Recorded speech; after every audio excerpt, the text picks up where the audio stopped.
चलिए सर, आप सबको नमस्कार। आप सबका स्वागत है। दिल्ली से मैं आपका अपना अमित सर, दिल्ली मुखर्जी नगर से आप सबका स्वागत करता हूं। और आज की जो क्लास है बच्चा, देखो कल की जो क्लास चल रही थी हमारी, उसी क्लास को हम कंटिन्यू करेंगे। तो कल जो जेनेटिक कोर था वो मैं आप लोगों के साथ डिस्कस कर चुका था। आज की जो क्लास है वो रिप्रोडक्टिव सिस्टम को लेकर के आज की क्लास होने वाली है।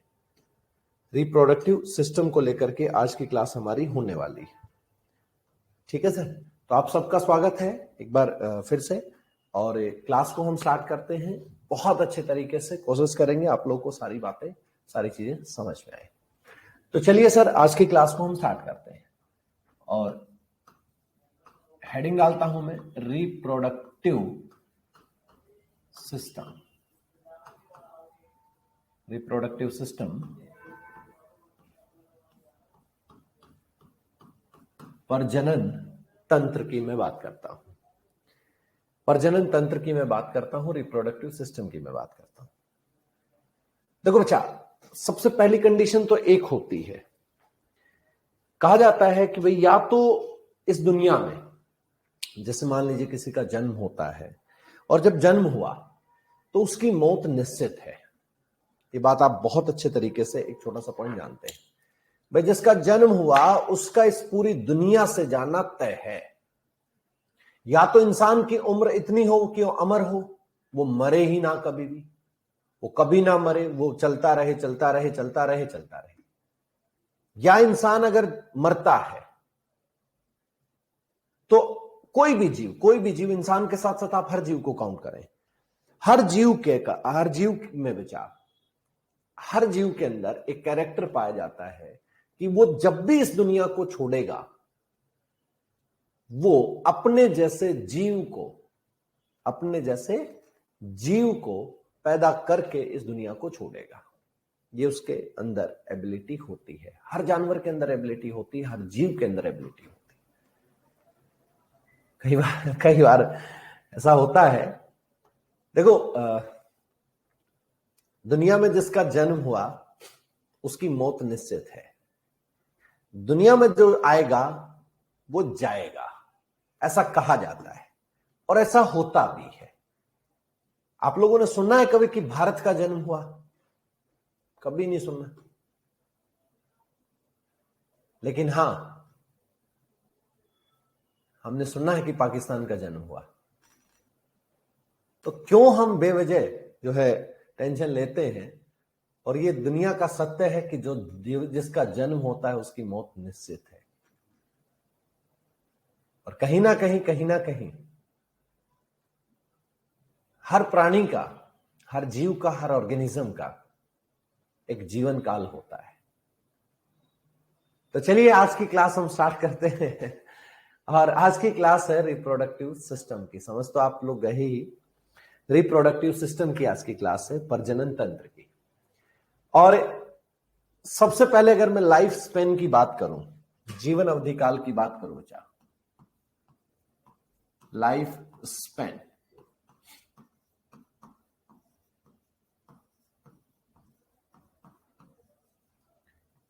जीवन अवधि काल की बात करूं तो बच्चा जो जीवन अवधि काल है वो है कितना है? वो जैसे अलग अलग जीवों का अलग अलग है।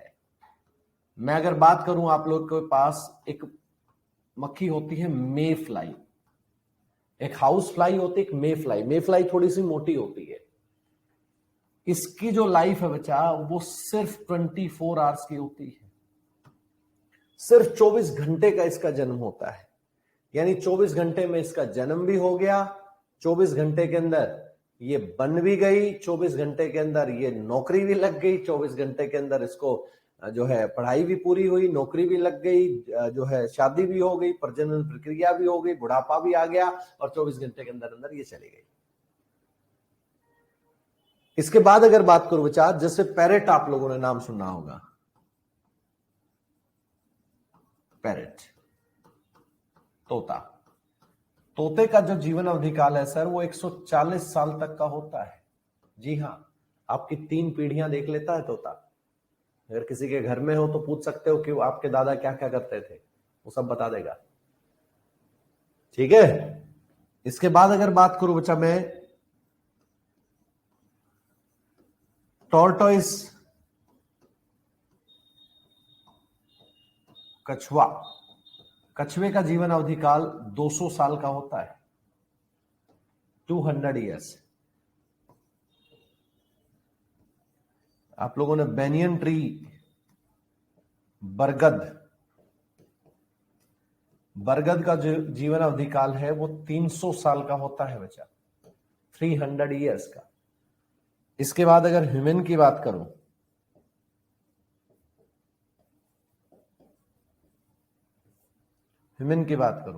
तो ह्यूमन का जो है वो 80 से 100 साल होता है। वो अलग बात है कि इंसान जीता कम है, वो एक अलग बात है, बीमारी है और बहुत सारी ऐसी चीजें हैं, लेकिन जीवन अवधि काल होता है वो 80 से 100 साल तक का होता है। ठीक है सर, हर जानवर का, हर जीव का अलग अलग जीवन अवधि काल होता है। फिर उसके बाद बचा प्रकृति ने क्या कहा? प्रकृति ने कहा कि जो रिप्रोडक्शन होगा ना,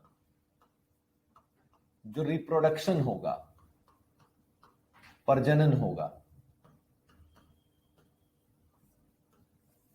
वो 2 प्रकार से होगा। रिप्रोडक्शन जो होगा वो 2 प्रकार से होगा। पहला प्रकार कौन सा है?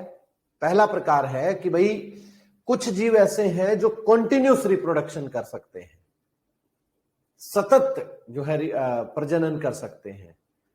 कुछ ऐसे हैं जो सीजनल कर सकते हैं। अब ये किस बात पर, किस आधार पर डिवाइड किया गया?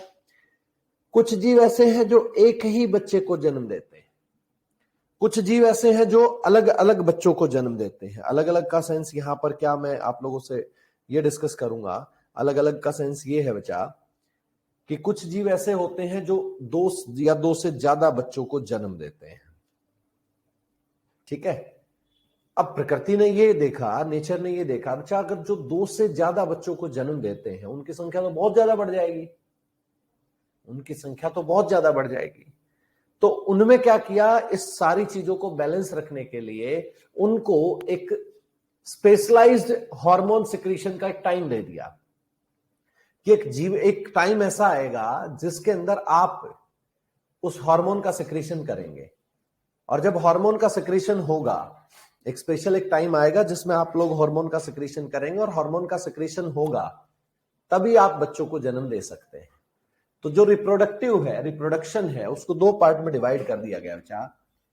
एक को कहा गया कॉन्टिन्यूअस रिप्रोडक्शन,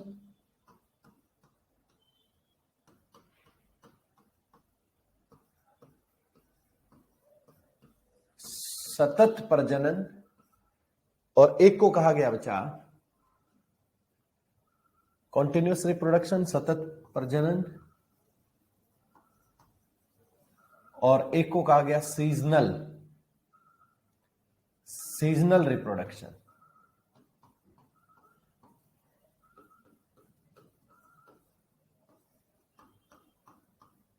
मौसमी प्रजनन, सीजनल रिप्रोडक्शन, मौसमी प्रजनन, इसको कहा गया बच्चा, है ना। इसके अंदर कौन कौन आ गए? इसके अंदर आ गया मानव, गाय, भैंस, हाथी, मतलब हर वो जानवर जो एक ही बच्चे को जन्म देते हैं।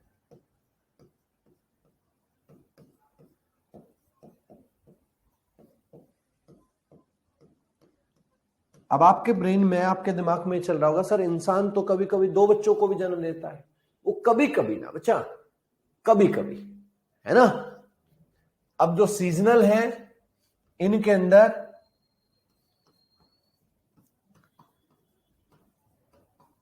एक निश्चित समय पर ही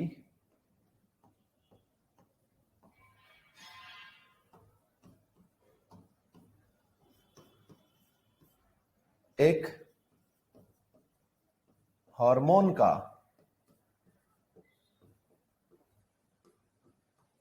सिक्रेशन होता है। और जब ये हार्मोन का सिक्रेशन होगा ना, तभी ये बच्चे को जन्म दे सकते हैं। अब इसके अंदर कौन कौन आएगा? इसके अंदर आएगा जैसे चूहा है, खरगोश है ना, मेंढक है, कुत्ते हैं, ये सब। चूहा, खरगोश, मेंढक, डोगी, ये आएंगे सर। ठीक है, कॉन्टिन्यूस रिप्रोडक्शन और सीजनल रिप्रोडक्शन, बिल्कुल एकदम से क्लियर चीजें, एकदम से क्लियर हैं चीजें, आप इसको देख सकते हो एक बार। ठीक है बच्चा, तो प्रकृति ने दोनों को बैलेंस करने के लिए, प्रकृति ने दोनों को बैलेंस करने के लिए ये चीजें यहां पर बनाई है। उसके बाद अगर बात करो बच्चा रिप्रोडक्शन की, तो रिप्रोडक्शन दो टाइप का होता है, असेक्सुअल रिप्रोडक्शन और सेक्सुअल रिप्रोडक्शन। ठीक है, होप सो ये चीजें एकदम से मैं कोशिश भी करता हूं आराम से बिल्कुल प्यार से आप लोगों को समझाने की। तो रिप्रोडक्शन को, एक तो ये अभी पीछे जो स्लाइड थी जो हमने बात की, प्रजनन को समय के आधार पर बांटा गया है। एक बात कर रहे हैं जो रिप्रोडक्शन है, रिप्रोडक्शन है बच्चा, यहां बात कर रहे हैं, एक होता है असेक्सुअल रिप्रोडक्शन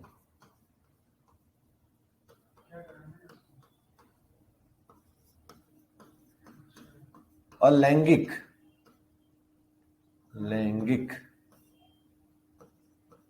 जनन, और एक होता है बच्चा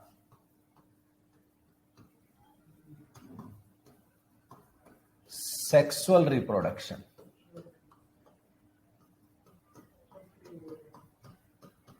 लैंगिक जनन। ठीक है सर, सेक्सुअल रिप्रोडक्शन और असेक्सुअल रिप्रोडक्शन। सेक्सुअल रिप्रोडक्शन होगा बच्चा required a single parent, required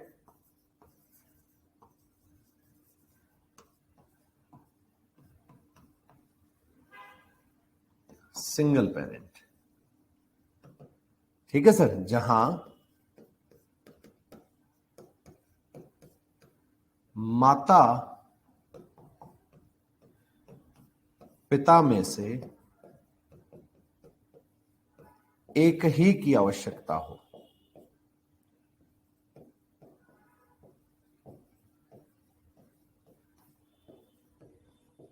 एक ही की आवश्यकता हो। और सेक्सुअल रिप्रोडक्शन की बात करें बच्चा, जहां दोनों की आवश्यकता हो, रिक्वायर्ड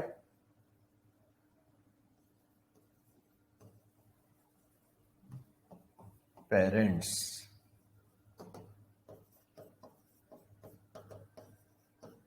माता पिता दोनों की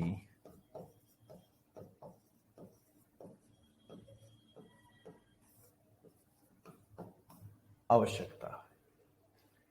जहां दोनों की आवश्यकता है बच्चा, वो होगा कौन सा? सेक्सुअल रिप्रोडक्शन होगा। अब इसका एग्जाम्पल अगर हम मेरे को देना है तो मैं आप लोग को इसका एग्जाम्पल दूंगा, अमीबा है जैसे बच्चा, OEBA, अमीबा। इसका एग्जाम्पल है हाइड्रा, इसका एग्जाम्पल है पैरामीशियम,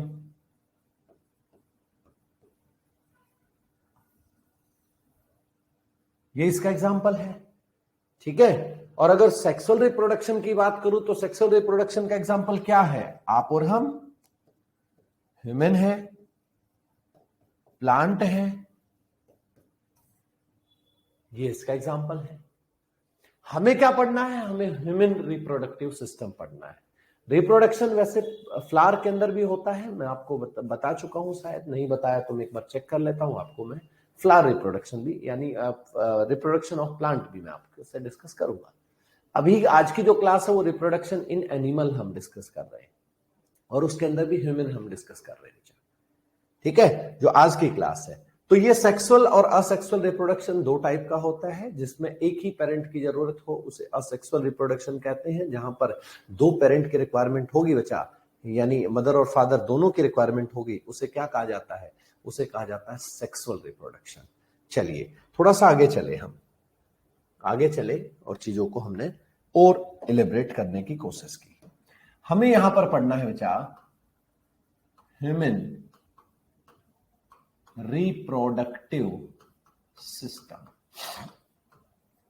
और ह्यूमन रिप्रोडक्टिव सिस्टम में यानी मानव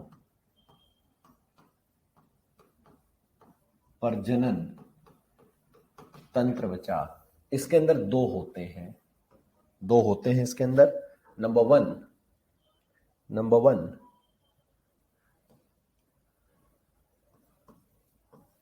मेल और नंबर 2 फीमेल। मेल के अंदर यानी नर और मादा। मेल के अंदर प्राइमरी सेक्स ऑर्गन जो है, प्राथमिक लैंगिक अंग जो है बच्चा, वो होता है टेस्टिस, वृषण। और अगर टेस्टिस की बात करूं, ठीक है सर, तो यहां तक आप एक बार नोट कीजिए, फिर हम आगे चलते हैं। जो मेल के अंदर प्राइमरी सेक्स ऑर्गन होता है वो टेस्टिस होता है। अब बात करते हैं फीमेल के अंदर जो प्राइमरी सेक्स ऑर्गन है उसके बारे में बात करते हैं। एक बार नोट कीजिए इसको।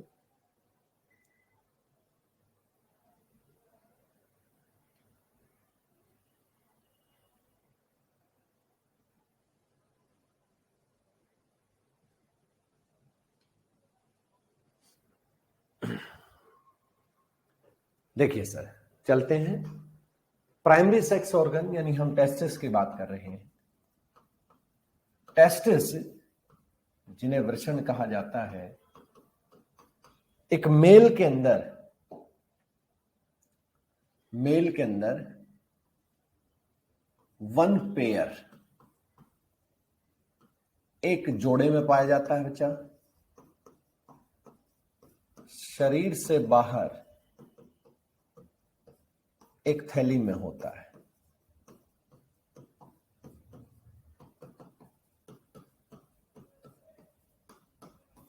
ठीक है सर। आप लोगों को एक छोटा सा वर्ड में यूज करता हूं। देखो बच्चा, जब बॉडी है ना, बॉडी, बच्चे का जब जन्म होता है तो बॉडी उसको तैयार करती है कि बेटा अब तेरा 2 दिन बाद तेरा जन्म होने वाला है। तो ये जो टेस्टिस होते हैं बच्चे के एब्डोमेन में होते हैं। तो बॉडी इनको बाहर भेज देती है, एब्डोमेन से बाहर भेज देती है। टेस्टिकल्स आप कह सकते हैं। जब बॉडी इनको बाहर भेजती है तो कई बार ऐसा होता है कि ये बॉडी से बाहर नहीं आ पाते हैं, तो डॉक्टर ऑपरेशन करता है और ऑपरेशन करके उनको बाहर निकालता है। लेकिन कई बार ऐसा होता है किसी मेल के अंदर ये टेस्टिस बाहर ही नहीं आते, तो इस प्रोसेस को कहा जाता है, जो नपुंसक हो जाते हैं बेचारे, क्रिप्टोक्रिडिज्म कहा जाता है।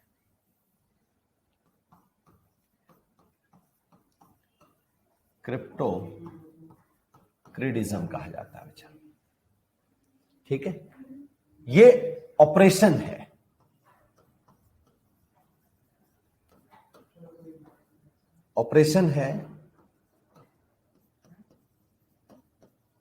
टेस्टिस को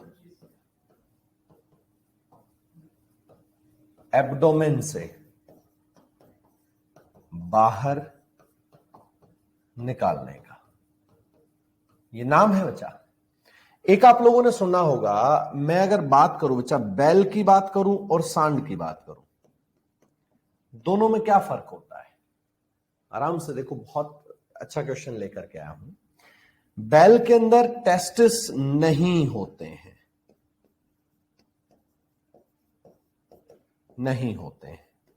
और सांड के अंदर टेस्टिस होते हैं। आप लोगों ने एक चीज देखी है बच्चा, एक चीज देखी है आप लोगों ने कि जो जितने भी अग्रेसिव चीजें होती है ना मार्केट में, जितनी भी अग्रेसिव आती हैं, सब पर बुल यानी सांड का फोटो छपा रहता है, रेड बुल जैसे, है ना। तो ये टेस्टिस इसके अंदर, सांड के अंदर होते, बैल के अंदर नहीं होते। बैल के अंदर क्यों नहीं होते सर? क्योंकि उनको रिमूव किया जाता है,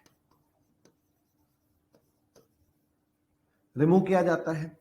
रिमूव जब किया जाता है उस प्रोसेस को क्रस्टेशन कहा जाता है। लेकिन इसकी जो स्टडी होती है, अध्ययन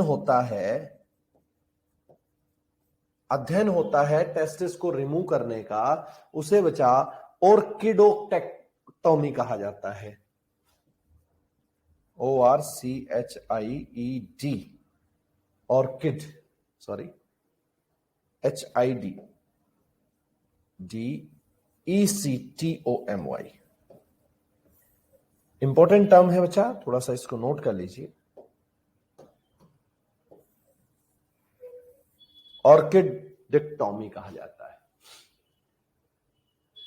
मैंने यहां इस पेज पर देखो, थोड़ा सा टेक्निकल चीजें थी, हो सकता है आप लोगों को थोड़ा सा प्रॉब्लम आए समझने में, लेकिन फिर से इस बात को रिपीट कर देता हूं मैं आप लोगों के सामने बच्चा। टेस्टिस एक पेयर होते हैं, ये एक थैली जैसी संरचना होती है, बॉडी से बाहर उसमें पाए जाते हैं। और यहां पर जो बॉडी में से टेस्टिस बाहर नहीं निकलते, तो टेस्टिस बाहर निकालने के लिए इनके से एक ऑपरेशन करना पड़ता है, क्रिप्टोक्रेडिज्म। ये टेस्टिस को बाहर निकालने के लिए होता है बच्चा। और टेस्टिस को बैल में से रिमूव कर दिया जाता है, इसको कहा जाता है क्रस्टेशन। और इसकी जो पूरी स्टडी होती है, क्योंकि डॉगी के अंदर इसको रिमूव करने को स्पे कहा जाता है और बैल के अंदर उसको क्रस्टेशन कहा जाता है। तो अलग अलग जानवरों में अलग अलग नाम दिया गया, हमें जो है वो इसके बारे में पता होना चाहिए, इसकी स्टडी क्या होती है। अब अगर बात करूं बच्चा मैं आप लोगों के सामने, जो टेस्टिस है, टेस्टिस एक हार्मोन का सिक्रीशन करते हैं, टेस्टियोस्टेरोन। टेस्टियोस्टेरोन का सिक्रीशन करते हैं बच्चा। और जो टेस्टियोस्टेरोन का सिक्रीशन होता है, यही बच्चे के अंदर जो डेवलपमेंट है, इसका सिक्रीशन 13 से 14 साल का जब बच्चा होता है तब से स्टार्ट हो जाता है, और टिल डेथ, उसकी डेथ तक इसका सिक्रीशन चलता है, ठीक है बच्चा। ये टेस्टिस ही हैं जो फॉर्मेशन करते हैं ऑफ स्पर्म, ठीक है सर, शुक्राणु को बनाते हैं।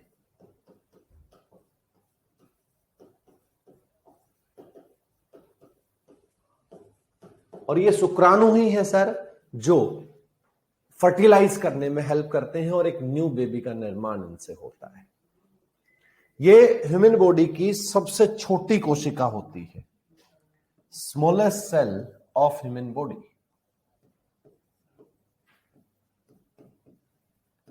Smallest cell of human body, मानव शरीर की सबसे छोटी कोशिका होती है, ठीक है सर, स्पर्म। आपके सामने एक वर्ड मैंने अच्छे से कोऑपरेट करके लिखा है बच्चा, आप इस पूरे पोर्शन को एक बार देख लीजिए, पूरे पोर्शन को नोट कर लीजिए। एक एक पॉइंट, एक एक बातें, एक एक चीजें ऐसी मैंने आपके सामने रखी हैं कि ह्यूमन के अंदर जो प्राइमरी सेक्स ऑर्गन है वो टेस्टिस होता है। टेस्टोस्टेरोन नाम के हार्मोन का सिक्रीशन 13 से 14 साल का एक बच्चा होता है तब हो जाता है। आप लोगों ने देखा होगा उसमें लैंगिक जनन का विकास होता है, जो सेक्सुअल ऑर्गन है उनके अंदर डेवलपमेंट होती है। बच्चे में मूछ दाढ़ी का विकास होने लग जाता है, बच्चे की आवाज मोटी होने लग जाती है, वॉइस बॉक्स उसका जो है डेवलप होने लग जाता है, ठीक है। आप इसको आराम से नोट कर लीजिए। इसके बाद बात करते हैं जब फीमेल सेक्स ऑर्गन के बारे में, फीमेल रिप्रोडक्टिव सिस्टम के बारे में।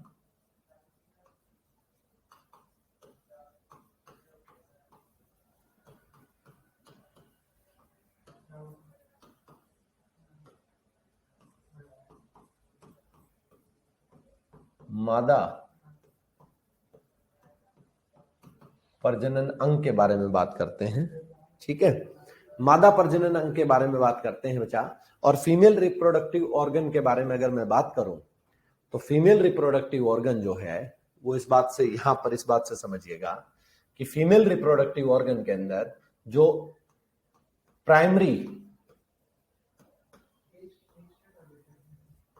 प्राइमरी सेक्स ऑर्गन होता है बच्चा, प्राथमिक लैंगिक जनन होता है,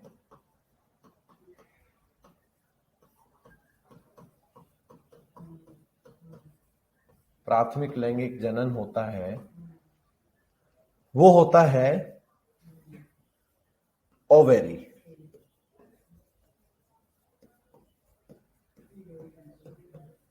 अंडाशय। और जो ओवेरी होता है बच्चा, वो ओवेरी एक जोड़ा पाई जाती है, एक जोड़ा ओवेरी पाई जाती है। ठीक है सर, एक जोड़ा ओवेरी पाई जाती है, ध्यान से समझिएगा। और जो ओवेरी है वो दो हार्मोन का सिक्रीशन करती है। एक हार्मोन है एस्ट्रोजन और एक है बच्चा प्रोजेस्टेरोन।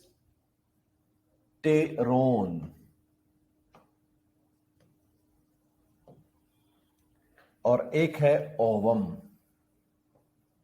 जैसे टेस्टिस शुक्राणु बनाते हैं, ऐसे ही एस्ट्रोजन और प्रोजेस्टेरोन, ओवम अंडाणु बनाता है, यानी ओवेरी अंडाणु बनाने का काम करती है। बच्चा, प्रोजेस्टेरोन और एस्ट्रोजन ये एक बेटी के अंदर 11 से 12 साल तक स्टार्ट होकर के और 50 साल तक ये रहता है। और इसकी जो स्टार्टिंग फेज है, और इसी के दौरान एक फीमेल के अंदर वो मिरर की तरफ अट्रैक्ट होने लग जाएगी, वो सजने की बात करने लग जाएगी, वो बेटी। ठीक है सर। और यहां पर एक बात समझिएगा, यहां पर जब इसकी स्टार्टिंग होती है, 11 से 12 साल की वो बेटी है, उसके अंदर जब इस हार्मोन के सिक्रेशन की स्टार्टिंग होती है, तो कुछ दिन बाद ही मासिक धर्म, जो मेंस्ट्रुअल साइकिल होती है, मेंस्ट्रुअल साइकिल होती है बच्चा, मासिक धर्म जो होता है, उसकी भी शुरुआत होती है। ठीक है, उसकी भी शुरुआत होती है। और फीमेल के अंदर जो सेक्सुअल ऑर्गन है उनमें डेवलपमेंट होने लग जाती है बच्चा। यहां अगर बात करूं मैं मेंस्ट्रुअल साइकिल की, तो बच्चा मेंस्ट्रुअल साइकिल का जो समय होता है वो 28 दिन का होता है। 28 दिन का मेंस्ट्रुअल साइकिल का समय होता है। थोड़ा सा मैं आपको एक्सप्लेन करूंगा इसके रिगार्डिंग। पहले ये समझिए, जब एक फीमेल के अंदर मेंस्ट्रुअल साइकिल की जो स्टार्टिंग होती है, शुरुआत होती है, स्टार्टिंग है ऑफ मेंस्ट्रुअल साइकिल, तो बच्चा उसे कहा जाता है मेनार्की। मेनार्की कहा जाता है। और इसका जो एंडिंग है, एंडिंग ऑफ मेंस्ट्रुअल साइकिल एक फीमेल के अंदर, उसे कहा जाता है बच्चा, इसे कहा जाता है मेनोपॉज।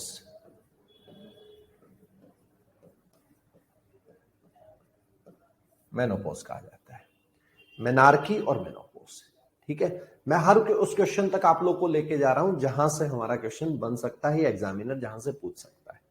इसका जो समय होता है बच्चा वो 28 दिन का समय होता है। ठीक है, अब एक बात और समझिएगा, मैं अगर आप लोगों से ये डिस्कशन करूं तो जो फीमेल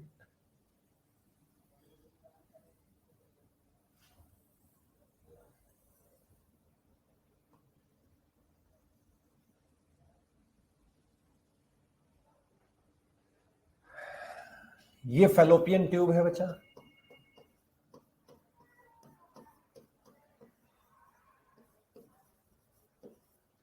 फैलोपियन ट्यूब है ये। लेफ्ट ओवेरी है,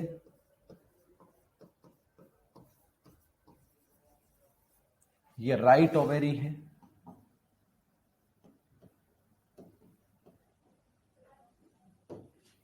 ये भी फैलोपियन ट्यूब है। कल याद होगा मैंने कॉन्सेप्ट आप लोगों को पढ़ाया था टेस्ट ट्यूब बेबी। इसी फैलोपियन ट्यूब में प्रॉब्लम आने से एक फीमेल के अंदर टेस्ट ट्यूब बेबी कराना पड़ता है। ये वजाइना है बच्चा,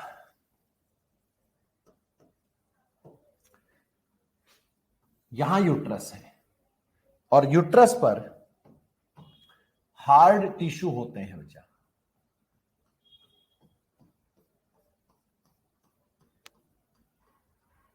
बहुत ज्यादा हार्ड टिश्यू होते हैं।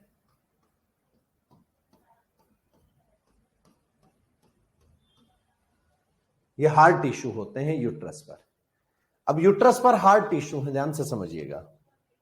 यूट्रस पर हार्ड टिश्यू है बच्चा। यहां जब मासिक धर्म की शुरुआत होती है, जो first day of menstrual cycle होता है बच्चा, first day of menstrual cycle होता है, मासिक धर्म का पहला दिन। मासिक धर्म का पहला दिन बचा। जब मासिक धर्म का पहला दिन होता है ना, तो ये जो टिश्यू है, ये टिश्यू यहां से बाहर निकलेगा ब्लड के रूप में, ब्लड के साथ मिलकर के, और इसको बाहर निकलने में 4 से 5 दिन का समय लगता है। ठीक है सर, बिल्कुल आराम से। और जब ये बाहर निकलेगा बच्चा, जब ये बाहर निकलेगा तो एक फीमेल का जो यूट्रस है उसके ऊपर कोई टिश्यू नहीं रहेगा, है ना। अब 4 से 5 दिन जैसे ही ये कंप्लीटली रिमूव हो जाएगा, ये टिश्यू कंप्लीटली रिमूव हो जाएगा, तो बच्चा वहां पर राइट ओवेरी भी या लेफ्ट ओवेरी, दोनों में से कोई भी एक ओवेरी या दोनों, कई बार दोनों भी कर देती हैं, ओवम का सिक्रीशन स्टार्ट करती है।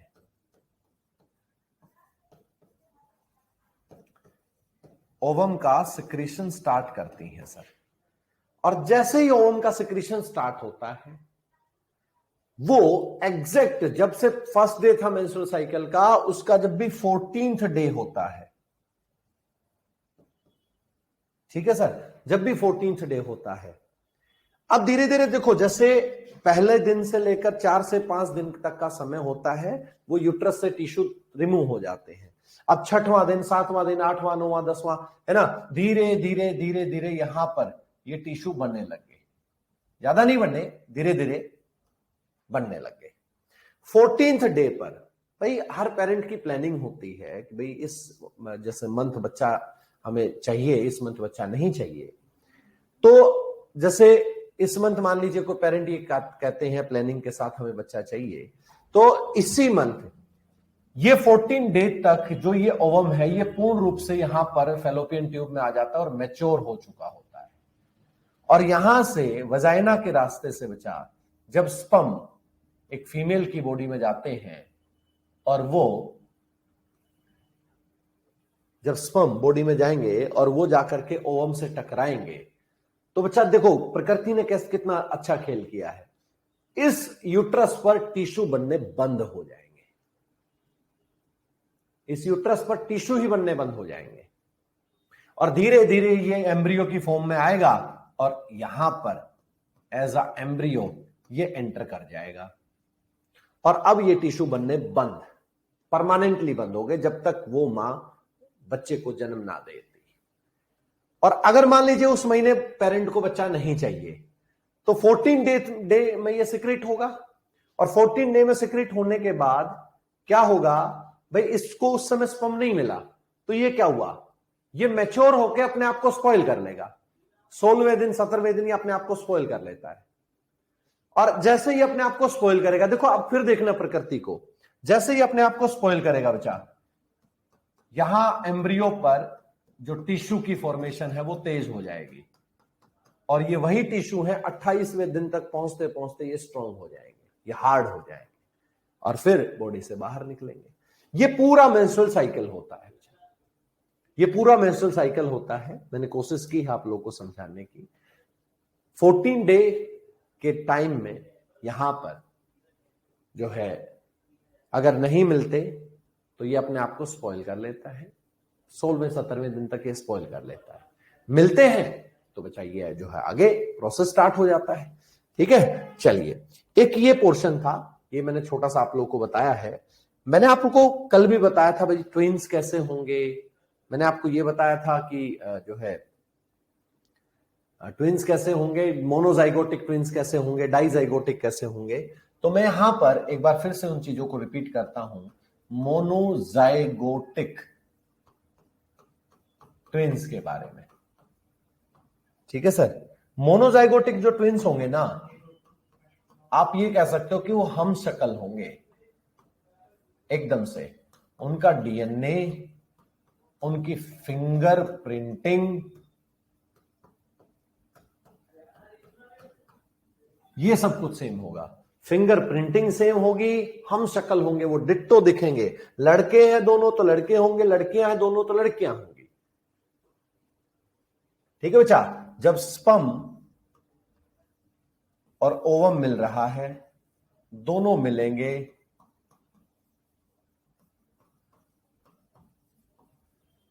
फर्टिलाइजेशन होगा, जाइगोट बनेगा। और ये जाइगोट मान लीजिए किसी कंडीशन से ये जैसे ब्रेक हो गया, 2 सेल में तो डिवाइड होता ही है, 2 सेल में तो डिवाइड होता ही है बच्चा। अब 2 सेल में डिवीजन में मान लीजिए इस तरह से ब्रेक हो गया,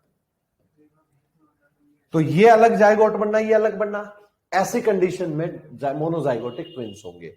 लेकिन कई कई बार, जैसे ये जाइगोट से आगे ही मैं आपको बता देता हूं, कई बार वो बच्चे, वो जाइगोट कंप्लीटली अलग नहीं हो पाता। आप लोगों ने अक्सर देखा होगा ना कि भाई कुछ बच्चे ऐसे जन्म लेते हैं जिनका कोई ना कोई हिस्सा जुड़ा रहेगा। अभी कोई ना कोई हिस्सा इसी वजह से जुड़ता है क्योंकि वहां पर जाइगोट है वो कंप्लीटली अलग नहीं हो पाया। और जो डाइजाइगोटिक होते हैं, ये तो हो गया मोनोजाइगोटिक। जो डाइजाइगोटिक होते हैं,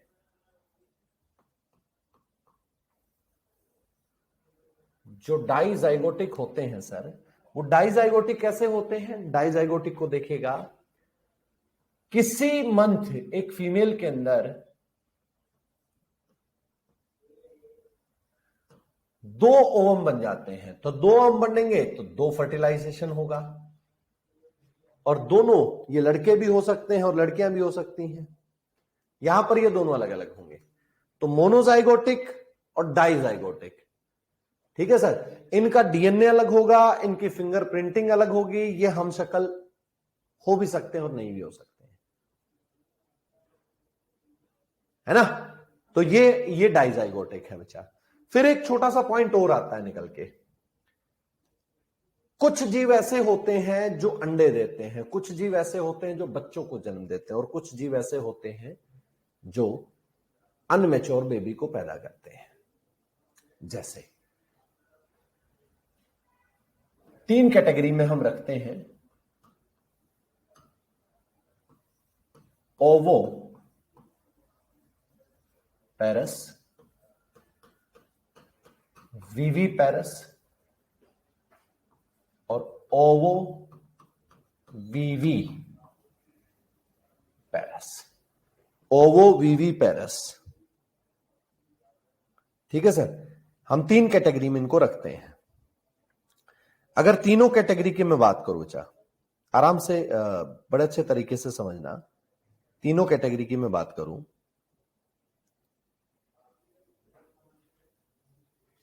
ओवो पैरस कौन से होते हैं? ओवो पैरस होते हैं जो अंडे देते हैं।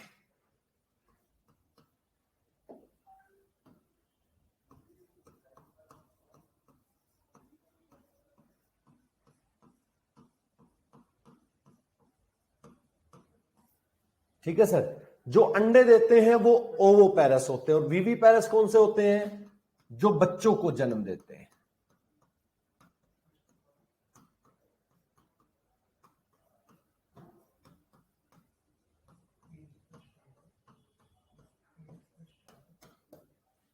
ठीक है सर, जो बच्चों को जन्म देते हैं।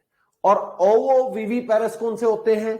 जैसे कंगारू, बच्चे को जन्म तो दिया लेकिन अनमेच्योर बेबी को, यानी वो बॉडी में उसके जो आउट यूट्रस होता है ना, वो यूट्रस इनर भी होता है और आउटर भी होता है, इसीलिए वो आगे थैली जो दिखती है वो यूट्रस है, आउटर यूट्रस होता है। तो इसमें ये है बच्चा अनमेच्योर बेबी को जो जन्म दे।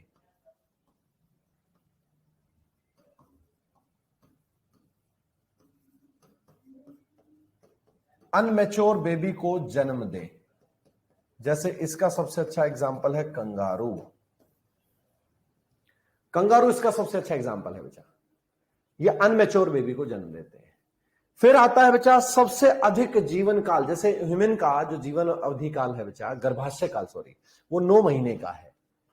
तो सबसे ज्यादा जो यूट्रस पीरियड है वो किसका होता है? सबसे ज्यादा होता है बच्चा एक छिपकली होती है, रेप्टाइल्स होता है बेसिकली, सैलमेंडर। सैलमेंडर का जो यूट्रस जो प्रोसेस है बच्चा पूरा का पूरा, जो आप कह सकते हो कि मैच्योरिटी ऑफ लेवल है बच्चे का, दैट इज 3 years। ठीक है, सैलमेंडर। सैलमेंडर रेप्टाइल है बेसिकली,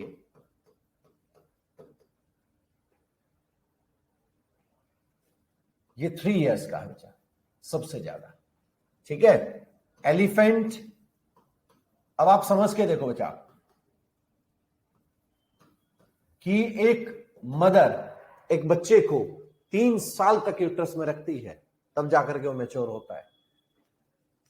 ठीक है, तो ये कुछ आज का छोटा सा चैप्टर था ये रिप्रोडक्टिव सिस्टम का, जो कि पूरा होता है। आप लोग बिल्कुल स्टार्टिंग से अगर आज इस पूरे पोर्शन को चेक करेंगे तो पूरे स्टार्टिंग से मैंने लाइफ स्पैन मैंने आप लोगों के सामने डिस्कशन किया था। रिप्रोडक्टिव सिस्टम 2 टाइप का होता है, कॉन्टिन्यूअस रिप्रोडक्टिव सिस्टम होता है, सीजनल रिप्रोडक्टिव सिस्टम होता है। कॉन्टिन्यूअस में हम और आप आते हैं कि 12 मंथ्स कभी भी रिप्रोडक्शन का प्रोसेस हो सकता है। और जो सीजनल, जैसे स्पेशल टाइम में उनके एक सिक्रेशन ऑफ हार्मोन है, एक स्पेशल टाइम होता है बच्चा, वहां पर सीजनल रिप्रोडक्शन होता है। इसके बाद अगर बात करें तो असेक्सुअल और सेक्सुअल रिप्रोडक्शन की मैंने आप लोगों से हमने डिस्कशन किया था, अमीबा है, हाइड्रा है। फिर उसके बाद ह्यूमन रिप्रोडक्टिव सिस्टम हमने बात की, जैसे प्राइमरी सेक्स ऑर्गन मेल के अंदर जो है वो टेस्टिस होते हैं, और testis 1 pair of testis present in human body. ठीक है सर, एब्डोमेन मैंने बताया था बॉडी रेडी करती है अपने आप को, जो भी बॉडी के अंदर ऐसा सिम्टम्स दिखते हैं उसको रिमूव करती है, और बॉडी जब बच्चे का जन्म होता है तो उसके लिए जो एब्डोमेन से जो है रिलीज करती है उनको बाहर, जो एक थैली होती है उसके अंदर वो उनको अंदर उसमें भेज देती है। और जब वहां पर भेजती है उसे नहीं अगर मान लीजिए कोऑपरेट करना पड़े तो क्रिप्टोक्रिटिज्म कहा जाता है। ठीक है, और यही जो है स्पर्म का फॉर्मेशन करते हैं, टेस्टोस्टेरोन हार्मोन की रिलीज में हेल्प करते हैं। और फीमेल के अंदर मैंने आपको बताया मेंस्ट्रुअल साइकिल की स्टार्टिंग है, उसे मेनार्की, मेनोपॉज। जो प्राइमरी सेक्स ऑर्गन है फीमेल के अंदर वो ओवेरी होता है, एस्ट्रोजन, प्रोजेस्टेरोन जो हार्मोन का सिक्रेशन होता है, और ओवम। ठीक है सर, मैंने आपको बताया कैसे फेलोपियन ट्यूब रिएक्शन, जो कैसे फेलोपियन ट्यूब के अंदर स्पर्म और ओवम की फॉर्मेशन होती है, और मेंस्ट्रुअल साइकिल का पूरा प्रोसीजर मैंने आपको बताया 14 डेज से लेकर मोनोजाइगोटिक ट्विंस, डाइजाइगोटिक ट्विंस, और कैसे ओवोपेरस, विविपेरस और ओवोविविपेरस, और सबसे ज्यादा जो टाइम है वो किसका होता है, वो सैलमेंडर रेप्टाइल्स हैं उसका होता है बच्चा। तो ये पूरा प्रोसीजर आज का हमारा रहा, और आज की क्लास को अब हम खत्म करेंगे। और मोस्ट प्रोबेबली है, मैं एक बार चेक कर लेता हूं, बोटनी आई थिंक सॉरी हमारा जूलॉजी हमारा हो चुका है, बाकी मैं एक बार चेक भी कर लेता हूं और आप लोगों को इन्फॉर्म भी कर दूंगा। और अब हम अगर जैसे नेक्स्ट क्लास जब भी आएगी हमारी, तो हम रिप्रोडक्शन इन प्लांट आप लोगों से डिस्कस करेंगे। ठीक है सर, तब तक के लिए जय हिंद, जय भारत।